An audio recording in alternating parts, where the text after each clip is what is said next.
श्रीमद भगवद्गीता अध्याय 4 श्लोक 20, 21 आणि 22. यानंतरच्या श्लोकांमध्ये म्हणजे 20, 21, 22 यामध्ये भगवान श्रीकृष्ण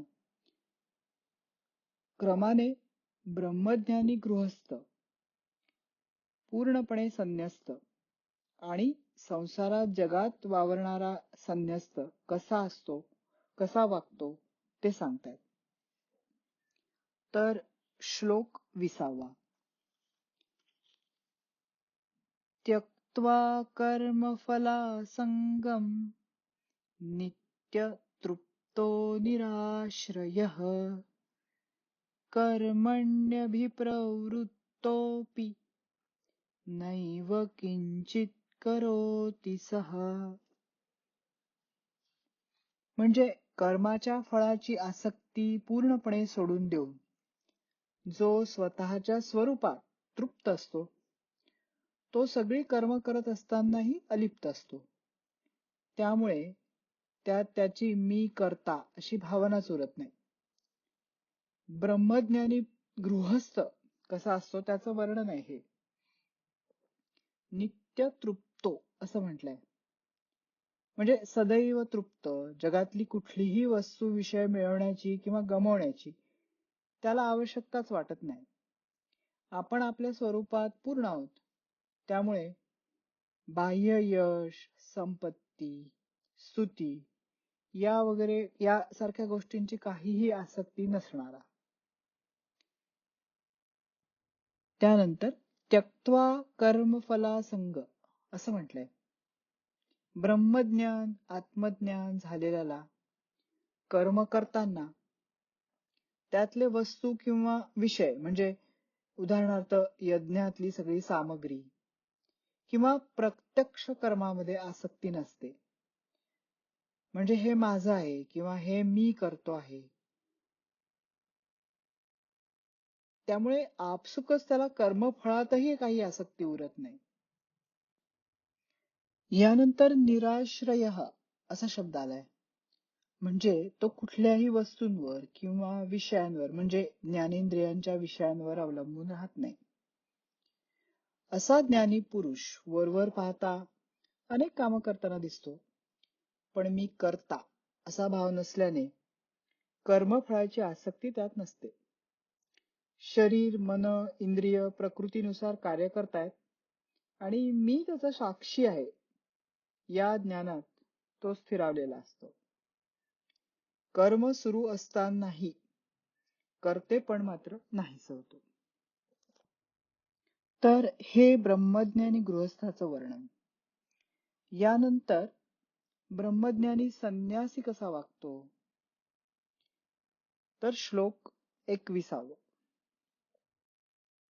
निराशीर्यत चित्तात्मा त्यक्त सर्व परिग्रह शारीरं केवलं कर्म कुर्वन्नाप्नोति किल्बिषम्. ज्याच्या मनात कोणतीही इच्छा, आकांक्षा नाही आणि ज्याचं मन आणि इंद्रिय नियंत्रणात आहेत, ज्यानं हे माझं हा भाव सोडलाय, तो केवळ शरीर निर्वाहासाठी कर्म करतो, पण कर्मबंधनात अडकत नाही. प्रबुद्ध किंवा आत्मज्ञानी संन्यस्ताचं वर्णन आहे. यत चित्तात्मा असं सुंदर वर्णन केलंय. म्हणजे मन, बुद्धी, इंद्रियांवर शिस्तीनं नियंत्रण ठेवणारा. निराशी असाही शब्द आलाय. म्हणजे संसाराकडून काही आशा, आकांक्षा न उरल्यानं शरीर आणि अंतःकरण ज्याचं उत्तमरित्या वश झालेलं आहे असा. शारीरम केवलम कर्म म्हणजे फक्त शरीर टिकवण्यासाठी जो कर्म करतो असा हा योगी आहे.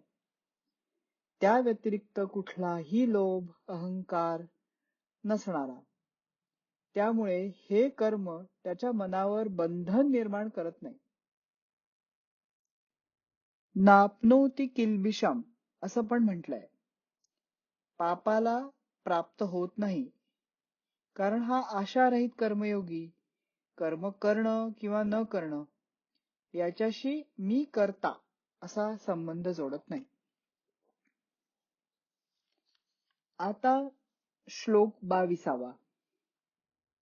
जगात वावरणाऱ्या संन्यस्ताचं वर्णन या श्लोकात आहे.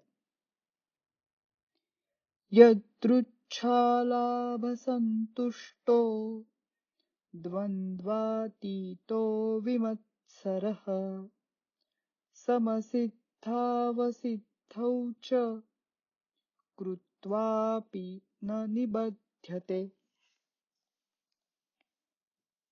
या 22व्या श्लोकात भगवान श्रीकृष्ण म्हणतायत, जे आहे त्यात संतुष्ट राहून सुखदुःखाच्या द्वंद्वाच्या पलीकडे जाऊन यश अपयशात समभाव राखतो, तो कर्म करताना कर्मबंधनात अडकत नाही. संन्यस्त आणि ज्ञान प्राप्त असूनही बऱ्याच कर्मात सहभागी असणारा. अगदी सहज सरळ उदाहरण म्हणजे रामकृष्ण मिशनचं देता येईल.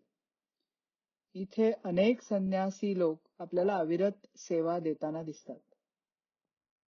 द्वंद्वातीत असा शब्द आलाय, म्हणजे द्वंद्वाच्या पलीकडचा, म्हणजे सुख दुःख लाभहानी या सगळ्यांमधलं समत्व हेच कर्मयोगाचं मुख्य लक्षण आहे. विमत्सर म्हणजे कुणाचाही द्वेष न करणारा. त्यानंतर कृत्वापि न निबध्यते असं म्हटलंय, म्हणजे सतत कर्म करूनही मनात कर्तेपणा अपेक्षा नसल्यामुळे जो बंधनात अडकत नाही असा. तर कर्मयोगात कर्म करणं अधिक कमी किंवा न करणं बंधनाचं कारण नाही, तर त्यापासून अलिप्तता हेच मुक्तीचं कारण आहे.